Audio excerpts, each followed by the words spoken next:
Naiyak na.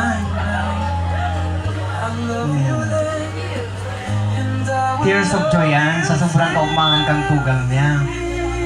Oh, madam, ready na? Nauyag sa make-up mo. Nagpuriyak na sa pandog mo.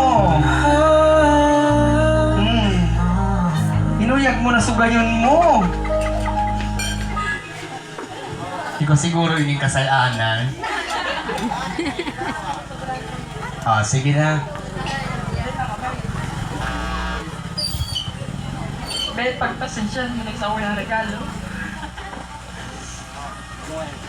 Siyempre yan lang ang nakayanan ni ate. Basta hanggang ko lang sa imo is makatapos ka, di mo na ako pag-ayaw ko. Ikaw nasa ng pigalaw man sa pamilyang makatapos ka lamang.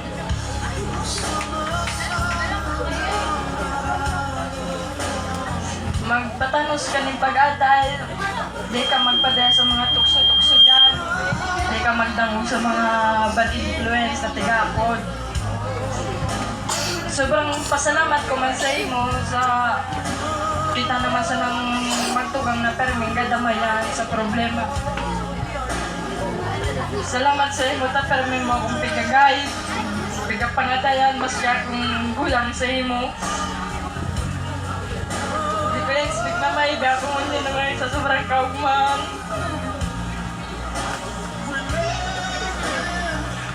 Ining regalo na yun sa imo. Para sa kuya, special manining. Magagamit mo manining minsan-minsan. Tauruan daw galaw kabaga. Pero pero may pigahanap pa na po pag-ari. Di ka na mag-ainanakit. Di ka na mag-hanap pa na kung ano sa sayoton mo. Happy birthday, B. Sana makasangon niya na kaya dawan mo.